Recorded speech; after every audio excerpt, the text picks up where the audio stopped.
हरे कृष्णा। तो किसी ने मुझसे पूछा एक सवाल कि सिद्धियां क्या होती हैं और भक्त का उससे क्या रिलेशन होता है। Power on. तो You're plugged into your nervous. मेरा मन किया कि इसी की चर्चा की जाए। तो चैतन्य चरितामृत में एक श्लोक आता है जिसमें सनातन गोस्वामी को चैतन्य महाप्रभु समझाते हैं भक्ति के तत्वों के विषय में। उस समय वह इस सिद्धि की बात करते हैं। महाप्रभु कहते हैं, कृष्ण भक्त निष्काम अतएव शांत, भुक्ति मुक्ति सिद्धि कामी सकली अशांत। तो इसका अर्थ है कि जो कृष्ण की भक्ति करता है, जो कृष्ण का भक्त बन गया है, वह बिल्कुल निष्काम होता है और इसी कारण से वह पूर्ण नित्य शांति का अनुभव करता है। ऐसी शांति जो डिस्टर्ब नहीं की जा सकती। और भुक्ति मुक्ति सिद्धि कामी, और ये जो चार प्रकार के जो लोग हैं, भुक्ति यानी कि जो इंद्रियों को भोगों से तृप्त करना चाहते हैं, मुक्ति यानी कि जो लोग संसार से अलग होके मोक्ष को प्राप्त करना चाहते हैं। 5 प्रकार के मोक्ष होते हैं, 5 प्रकार की मुक्तियां। और सिद्धि, ऐसे सिद्ध पुरुष होते हैं जिनके पास कई प्रकार की शक्तियां आ जाती हैं, जिसकी आज हम चर्चा करेंगे। तो ऐसे शास्त्रों में 8 प्रकार की सिद्धियां बताई गई हैं। और कामी, जो कैसे भी करके, बस अपने कर्म करके धन कमा के अपने इंद्रियों को सांसारिक सुखों को अधिक से अधिक प्राप्त करना चाहता है, कामनाओं की पूर्ति करना चाहता है। तो महाप्रभु कहते हैं कि चाहे वो भोगी हो, चाहे वो मुक्त पुरुष हो, चाहे वो सिद्ध पुरुष हो, चाहे वो कामी हो, ये सब के सब हमेशा अशांत रहते हैं। इनका चित्त कभी भी शांत नहीं होता। केवल कृष्ण भक्ति करने वाले को ही पूर्ण आनंद की प्राप्ति होती है। तो जिनके अंदर अपने को सुख करने की वासना होती है उनको काम कहते हैं, और जिनमें ये वासना नहीं होती वह निष्काम होते हैं। तो कृष्ण भक्त निष्काम होता है, उसके अंदर अपने आप को सुखी करने की वासना नहीं होती। वह भक्त की पहचान क्या है कि वो हमेशा कृष्ण को प्रसन्न करना चाहता है, या फिर वो कृष्ण भक्तों को प्रसन्न करना चाहता है। तो हम भक्तों को हमेशा इसी इंस्पिरेशन के साथ अपने कार्य को आप प्रारंभ करना चाहिए कि यह किसकी प्रसन्नता के लिए है।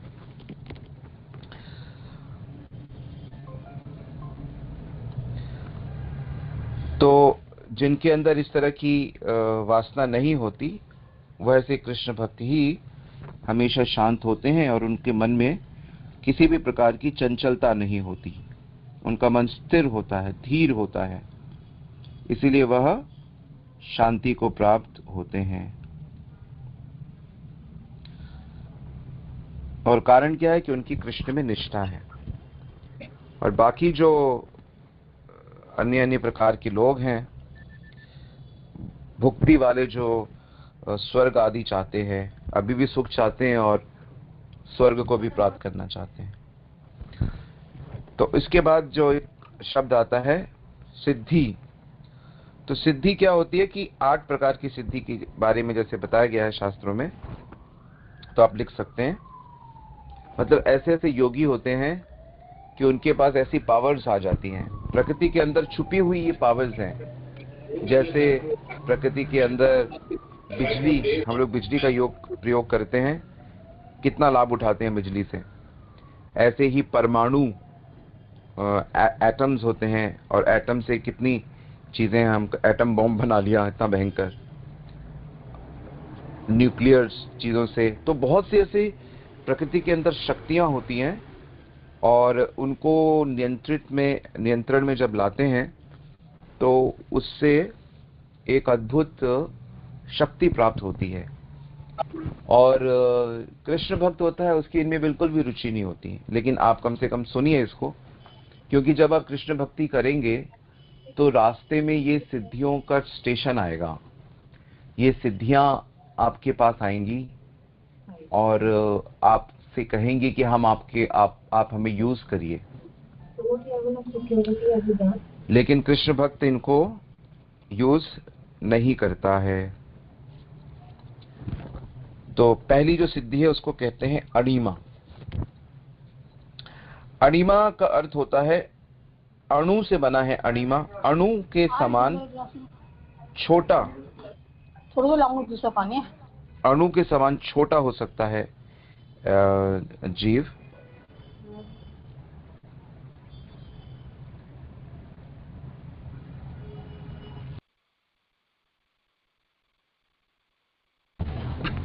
तो अणु के समान छोटा हो सकता है जीव, इतना छोटा हो सकता है कि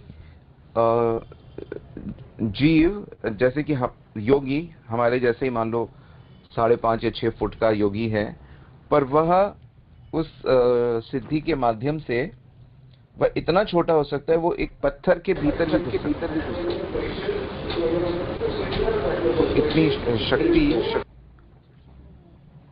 उसके पास आ जाती है। इसको कहते हैं अणिमा।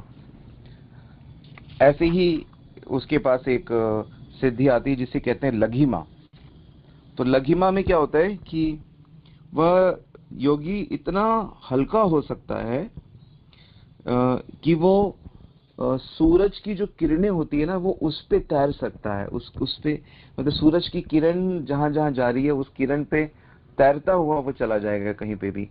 तो जब जैसे नारद मुनि को या किसी बड़े योगियों को जब एक स्थान से दूसरे स्थान में जाना होता है तो ऐसा लगता है कि वो हवा में उड़ के जा रहे हैं, तो वो वास्तव में ये लघिमा जो सिद्धि है इसका प्रयोग करते हैं। तो इस लघिमा से वो इतने हल्के हो जाते हैं कि वो हवा के सहारे, सूर्य की किरण के सहारे ऊपर उठ के कहीं भी वो बड़ी फास्ट, सूर्य की लाइट की स्पीड से वो एक स्थान से दूसरे स्थान पे जा सकते हैं। इसी प्रकार एक तीसरी प्रकार की सिद्धि होती है जिसे कहते हैं महिमा। पहली अणिमा, लघिमा और महिमा। महिमा में क्या होता है कि इससे साधक अपनी आकृति को, अपनी बॉडी को चाहे जितना बड़ा कर सकता है, कितना भी बड़ा कर सकता है। जैसे हनुमान जी जब समुद्र को लांघना था हनुमान जी को, तो उन्होंने अपने शरीर को बहुत बड़ा कर लिया। और कई बार आपने देखा होगा जब वह कौन सी एक राक्षसी के मुख में जाना था तो पहले छोटे हो जाते हैं। हनुमान जी पहले अणिमा सिद्धि को यूज करते हैं और फिर वो महिमा सिद्धि को यूज करते हैं, एकदम विशाल हो जाते हैं। विशाल हो के वो अपना मुख बड़ा बड़ा करती रहती है। तो ये एक तीसरी प्रकार की सिद्धि होती है। मान लो कभी कोई बदमाश आ जाए लड़ाई करने, तो आप इसका, आपके पास अगर ये है तो आप इसका प्रयोग कर सकते हैं। हाँ, सुरसा नाम माता जी ने बताया, सुरसा नाम की जो राक्षसी थी, तो हनुमान जी इसका प्रयोग करते हैं। ठीक इसी प्रकार एक और सिद्धि होती है, इसका नाम है प्राप्ति, प्राप्ति सिद्धि। तो प्राप्ति सिद्धि में ऐसा होता है कि हाथ बढ़ा के चंद्रमा सूरज तक आप किसी भी वस्तु को प्राप्त कर सकते हो। मतलब आपके हाथ की पहुंच इतनी ज्यादा, मतलब इस भौतिक ब्रह्मांड के एंड तक हो सकती है। इसको प्राप्ति सिद्धि बोलते हैं। अगर उस योगी को मान लो कोई चीज यूज करनी है जो प्राइम मिनिस्टर के घर में रखी हुई है, तो वो यहाँ से बैठा बैठा उस चीज का ध्यान करके अपने हाथ को बढ़ाएगा और उस चीज को वहां से उठा के अपने पास ला सकता है। तो ऐसी सिद्धियां शास्त्रों में बताई गई हैं और ऐसी सिद्धियां होती हैं। पांचवी जो सिद्धि है उसका नाम है इशित्व। तो इशित्व जो सिद्धि होती है, इसमें क्या होता है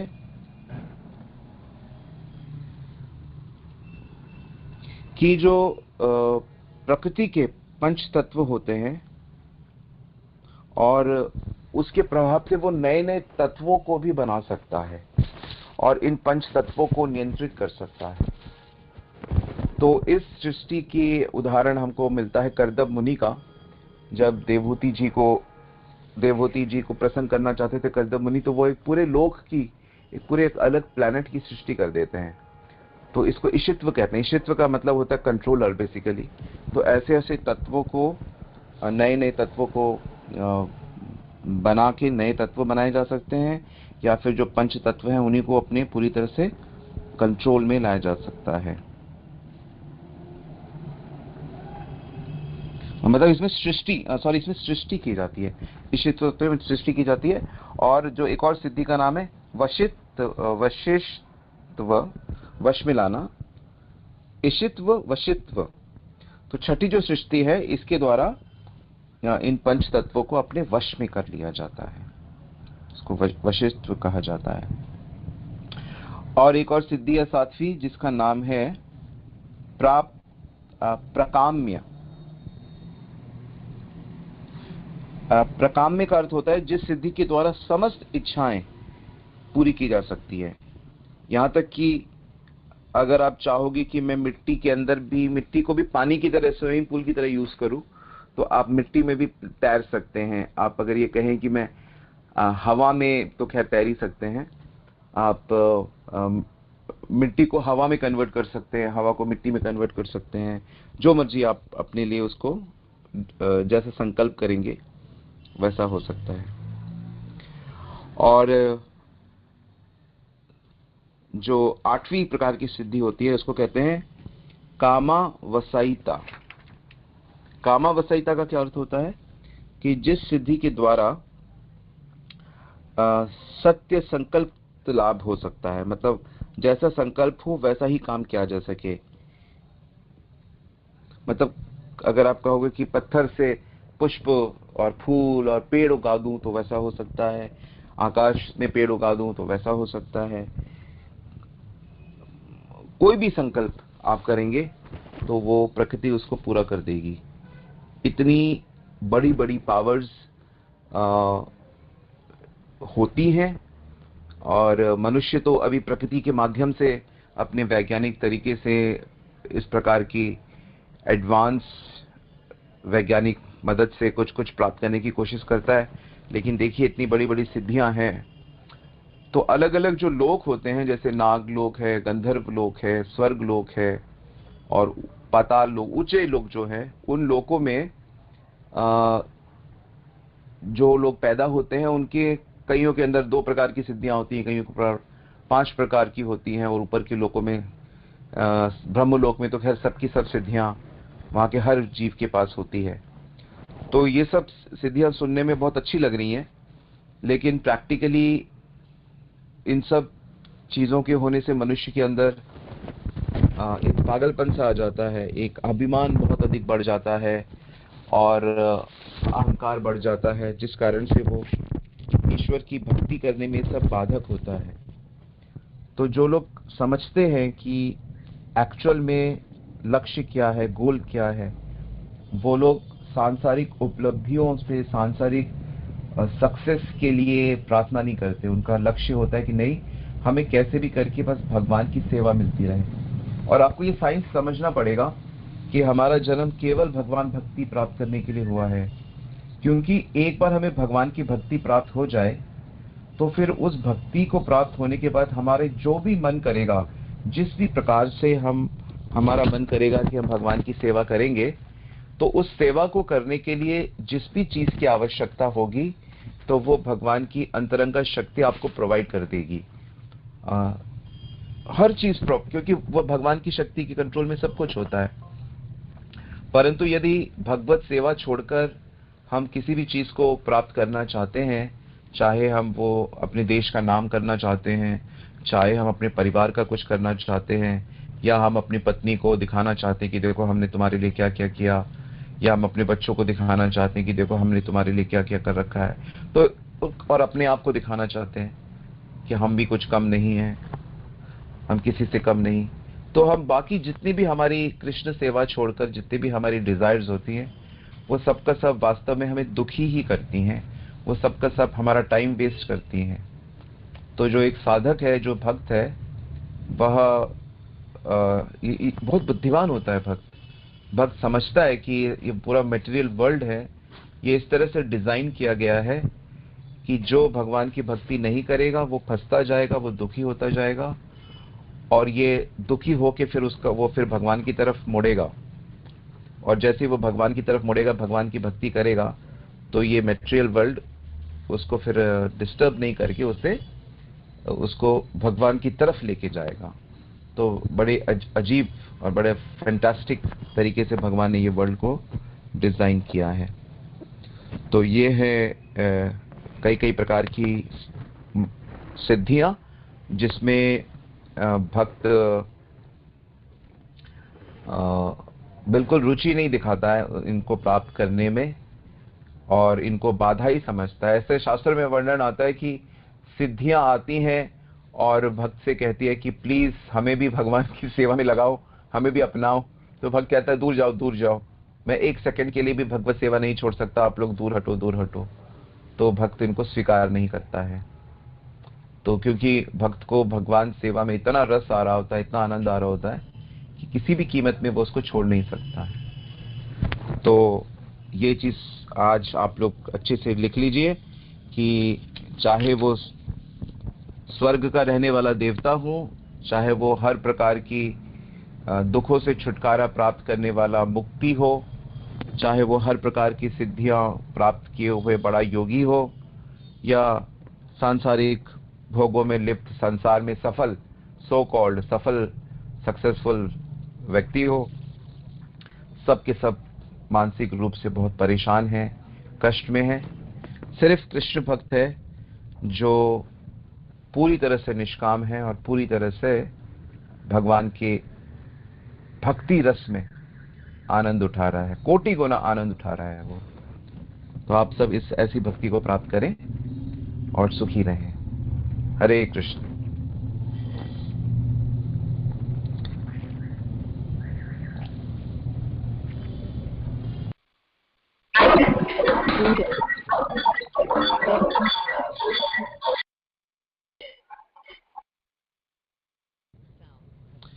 तो किसी का कोई प्रश्न है या कमेंट है तो सबका स्वागत है। हरे कृष्ण।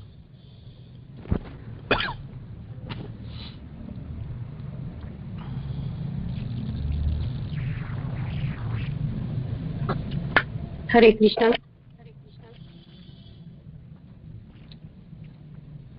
हरे कृष्णा प्रभु जी। हरे कृष्णा मंजू माता जी। प्रभु जी, जो ये आता है हनुमान जी के, उसमें अष्ट सिद्धि नौ निधि के दाता, असवर दीन जानकी माता, ये सारी सिद्धियां फिर वही हो गई अष्ट सिद्धि जो आपने अभी हाँ बताई। जी बिल्कुल। तो आपको चाहिए? हाँ जी। आपको ये सिद्धियां चाहिए? सिद्धियां तो नहीं चाहिए हमें, तो भगवान की भक्ति चाहिए। बिल्कुल ठीक। चाहे हनुमान जी सारी सिद्धियां लेके आ जाए तो कहना कि प्रभु आप रखिए, आप ही सेवा करिए इनसे, हमें तो केवल अपनी भक्ति थोड़ा सा दे दीजिए, केवल भक्ति। हाँ, जितनी ज्यादा शक्तियां तो होंगी आदमी उसी में ही जा रहेगा। भक्त को ये अच्छे से पता रहता है कि भगवत सेवा के लिए जिस भी चीज की आवश्यकता होती है भगवान वो हमें प्रदान कर देते हैं ताकि हम भक्त की सेवा कर सके। तो ये जो रहस्य है कि हमें केवल भक्ति चाहिए, तो जिसकी ऐसी भावना होती है उन्हीं को भगवान मिलते हैं, बाकियों को भगवान मिलते नहीं है। अनन्य, जिसको अनन्य हो जाता है, अनन्य चिंतन, तो अनन्य भक्ति होती है तो श्री कृष्ण को प्राप्त होते हैं, कृष्ण प्रेम प्राप्त होता है। धन्यवाद माता जी। हरे कृष्ण। धन्यवाद। प्रणाम प्रभु।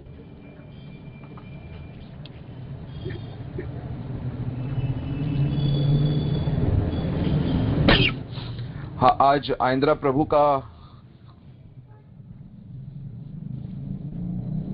अपीयरेंस डे भी है। तो आइंद्रा प्रभु एक श्रील प्रभुपाद के अमेरिकन शिष्य थे जो पहले एक रॉक बैंड में काम करते थे।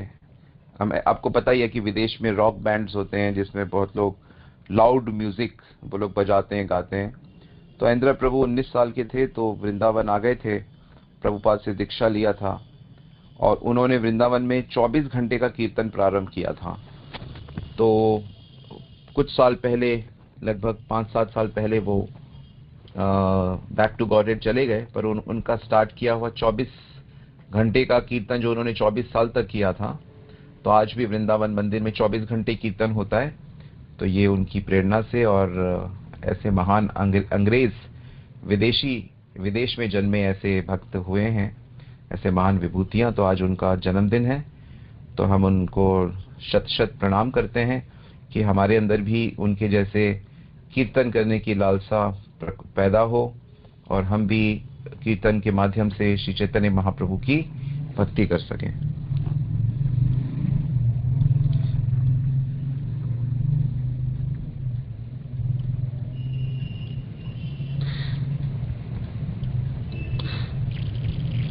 क्वेश्चन है दंडवत होगा।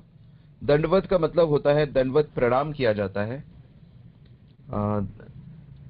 प्रणाम 2 तरीके से किया जाता है, वैसे तो कई तरीके से किया जाता है। जैसे कि कोई भी साधु दिखे या कोई भी लगे कि ये भगवान का भक्त है तो उसको मन में प्रणाम किया जाता है। और कोई जो हरि नाम में दीक्षित हो, भगवान का नियमों का बहुत पालन करता हो, तो ऐसे को दंडवत प्रणाम किया जाता है। तो दंडवत प्रणाम भी 2 तरीके से किया जाता है। एक तो पंचांग प्रणाम किया जाता है, पंचांग दंडवत, और एक अष्टांग दंडवत। तो स्त्रियों को केवल पंचांग दंडवत ही अलाउड है। स्त्रियों को पूरे शरीर को जमीन में नहीं लेटना चाहिए, इससे पृथ्वी माता इसको अपराध मानती है। स्त्रियों का लेट के दंडवत करना, अष्टांग दंडवत वर्जित है। हाँ, लेकिन अगर उसको मान लो रज लेनी है तो फिर वो रोल कर सकती है, लेकिन दंडवत नहीं कर सकती। और बाकी प्रभु जी पुरुष लोग जो हैं, पुरुष शरीर में हैं, तो वो पूरा अष्टांग 8 अंगों से दंडवत करते हैं, पूरा डंडे के जैसा फ्लैट हो जाते हैं। ये शरणागति का बाहरी रूप होता है। तो हम लोग दूर से फोन पे जैसे किसी महान भक्त से बात करते हैं या हम उनको प्रणाम करना चाहते हैं तो हम लिख देते हैं दंडवत प्रणाम या बोल देते हैं दंडवत प्रणाम, पर इसका मतलब यही होता है कि एटलीस्ट हम मानसिक उनको प्रणाम करें। आई थिंक किरण जी ने यही पूछा था। हरे कृष्ण।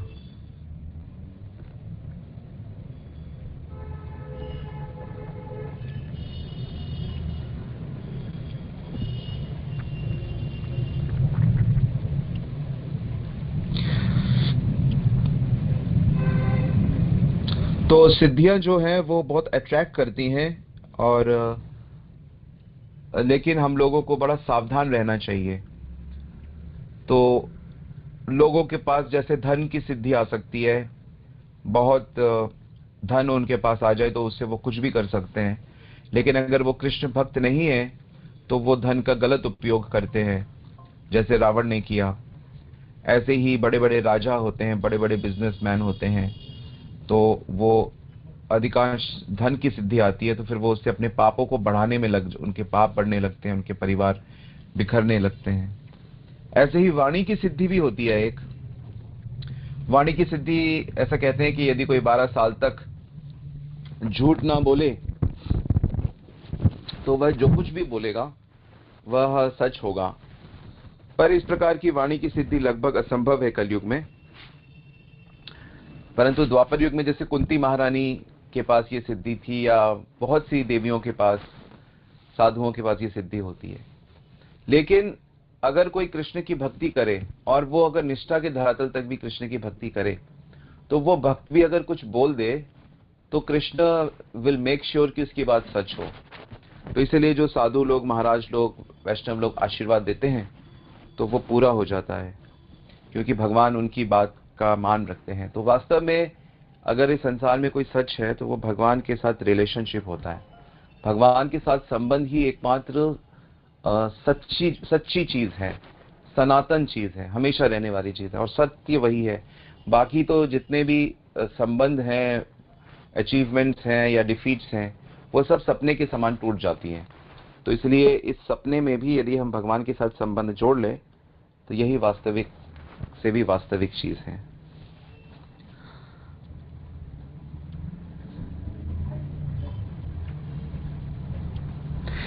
एक क्वेश्चन है,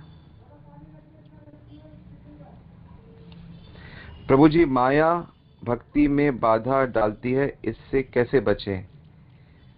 माया वास्तव में हमारे अंदर की चेतना में बसी होती है। तो माया से बचने का उपाय यह है कि भगवान गीता में कहते हैं मामेव ये प्रपद्यन्ते माया मेताम तरन्ति ते। तो जब भगवान माया को ऑर्डर देंगे कि तुम मेरे इस प्रियंका भक्त को मत छुओ, इसको मत छेड़ो, तो भगवान फिर उसको आपको नहीं, वो माया आपको नहीं छेड़ेगी, आपको नहीं बांधेगी, नहीं कष्ट देगी। तो भगवान जब तक ये ऑर्डर नहीं देंगे तब तक माया अपना काम करती रहेगी। और भगवान माया को क्यों ऑर्डर देंगे? जब वो देखेंगे कि हम भगवान की सिंसियर भक्ति कर रहे हैं, हम भगवान की शरण में रहते हैं। मामेव ये मेरी ही शरण में जो रहता है। तो वास्तव में हम क्या है, हम धन की शरण में रहते हैं, हम जन की शरण में रहते हैं, हम अपने बाहुबल की शरण में रहते हैं, हम अपनी किसी परिवार की शरण में रहते हैं। तो इसलिए भगवान इंटरफेयर नहीं करते। लेकिन जब हम कहेंगे कि तेरे बिना श्याम हमारा नहीं कोई नहीं, आप ही हमारे असली हो, जब तक अंदर से ऐसी अंडरस्टैंडिंग पैदा ना हो भजन के प्रभाव से, भक्ति के सेवा के प्रभाव से ऐसी अंडरस्टैंडिंग पैदा हो जाती है, सत्य दिखाई देता है कि नहीं भगवान ही हमारे साथ हमेशा रहते हैं, बाकी तो लोग मिलते रहते हैं और बिछड़ते रहते हैं। तब फिर भगवान, जब हम इस स्टेज पे आ जाते हैं तो फिर भगवान माया को ऑर्डर देते हैं।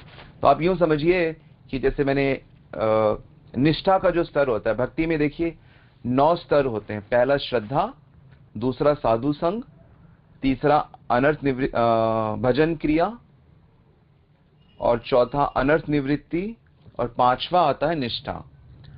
तो श्रद्धा पहला स्टेज होता है। श्रद्धा के स्टेज में हमारा शास्त्रों में विश्वास हो जाता है, हमारा भक्ति के रास्ते में विश्वास हो जाता है, हमारा साधुओं पे, वैष्णव साधुओं पे विश्वास होता है। तब हम क्या करते हैं, साधु संग करते हैं। जैसे इस समय हम लोग साधु संग कर रहे हैं, सब वैष्णव लोग एक ग्रुप में मिलकर श्रवण कर रहे हैं, हम लोग साथ में यात्रा करते हैं, हम लोग मंदिर में जाते हैं, भक्तों के साथ उठते बैठते हैं, भक्तों को घर पे बुलाते हैं, हम भक्तों के घर जाते हैं, हम लोग आपस में कीर्तन, इस तरह सामूहिक फ्रेंड सर्कल यानी कि वैष्णव भक्त सर्कल, इसको साधु संग कहते हैं। साधुओं से मित्रता रखना। साधु जरूरी नहीं कि कोई दाढ़ी वाले या प्रभु जी हो मंदिर में, ऐसा नहीं। एक वैष्णवी जो सदगृहिणी है या जो भी भगवान का भजन करे, सब साधु में आते हैं। साधु या साध्वी कुछ भी हम कह सकते हैं, साधक। तो ऐसे भक्त संग में रहना चाहिए। तो भक्त श्रद्धा, साधु संग, और साथ में मिलके क्या, थर्ड स्टेज भजन क्रिया। तो प्रतिदिन भगवान का नाम जप करना, कीर्तन करना, भगवान के बारे में बोलना, यह भी भजन में आता है। भगवान के बारे में सुनना भी भजन में आता है। तो भगवान का नाम जप, कीर्तन और श्रवण, ये सब भजन में आता है। तो जब हम ये भजन क्रिया करते हैं, क्रिया कंटिन्यूस है, कंटिन्यूस टेंस में है, ये चलता रहता है, तब हमारे इससे क्या होता है, अनर्थ निवृत्ति होती है। हमारे पुराने किए गए बुरे कर्म, हमारे बुरे संस्कार, हमारे भोग के संस्कार, हमारी चिंताएं, वासनाएं, कामनाएं, तो बहुत बहुत हमारे अंदर होता है। तो वो धीरे धीरे परिष्कृत होता है, साफ होने लगता है भजन के प्रभाव से, भक्त के प्रभाव से, सभी चीजों के प्रभाव से, भक्ति के प्रभाव से। और फिर अनर्थ कम होने पे हमारी भगवान में एक आंतरिक विश्वास आता है, आंतरिक श्रद्धा, जिसको निष्ठा कहते हैं। उसको श्रद्धा नहीं कहते, उसको निष्ठा कहते हैं। निष्ठा अब डोल नहीं सकती, अब निष्ठा हिल नहीं सकती। निष्ठा की स्टेज तक जब हम आएंगे तब हमको पता लगेगा कि ओह क्या अद्भुत अब भक्ति हो गई है। तो अधिकांश जो भक्त हैं वो, उनको काफी समय अनर्थ निवृत्ति में लग जाता है, क्योंकि वो पुराने पाप हटाते हैं तो नए करते भी रहते हैं, अपराध भी करते हैं, ये भी करते हैं, वो भी करते हैं। इसीलिए कल जो मैं सबसे कहूंगा कि चाहे आप डेली क्लास ना भी सुने, लेकिन आपको एकादशी के दिन 7 बजे जरूर ऑनलाइन आना चाहिए, क्योंकि उस समय हम बहुत गंभीर चर्चा करते हैं हरि नाम के ऊपर। वो बहुत ही लाभकारी है, मुझे भी बहुत लाभ हो रहा है और अन्य भक्तों को भी बहुत लाभ हो रहा है। तो उसको आप लोग जरूर सुना करें हर एकादशी को। सबको जो भी चैंटिंग कर रहे हैं उनको इनवाइट कर सकते हैं। तो फिर वो जो निष्ठा की स्टेज आती है, उस समय आपको ये अनुभव होने लगेगा कि माया का प्रभाव कम हो गया है। भगवान इशारा करने लगते हैं माया को, माया छूटने लगती है। और ये ना सोचे कि भगवान भूल जाएंगे, भगवान कभी नहीं भूलते, क्योंकि भगवान तो 24 आवर्स हमको देख रहे हैं, सुन रहे हैं। तो अच्युत उनका नाम है, वो कभी चूकते नहीं है, वो कभी मिस नहीं करेंगे वो। तो हम मिस करते हैं बस। कोटि कोटि ब्रह्मांडों को जो संभाले हुए हैं, उनसे मानव जीवन का, और वो भी जो साधना कर रहा है, उनका नाम ले रहा है, वो कैसे उनसे छूट सकता है? बच ही नहीं सकता। तो भगवान की टोटल नजर है। इनफैक्ट भगवान ने ही हमको कृपा करके ये साधुओं से मिलाया है, भगवान ने ही कृपा करके हमको वृंदावन दिखाया, भगवान ने ही कृपा करके हमें गुरु से, वैष्णवों से मिलाया, हमको माला दिलवाई, हमको मंत्र सिखाया। ये वास्तव में कृष्ण ने ही, पीछे से कृष्ण ही कर रहे हैं ये सारे काम। पर हम इस चीज को याद नहीं रखते, भूल जाते हैं, इसके महत्व को हम समझते नहीं। लेकिन सच यही है कि वह श्याम सुंदर ही पीछे से सब कर रहा है और सामने भी नहीं आता है। तो इस चीज को मानते हुए, जानते हुए जम के भजन करिए और वह श्री कृष्ण अनुभव हो जाएंगे। हरे कृष्ण।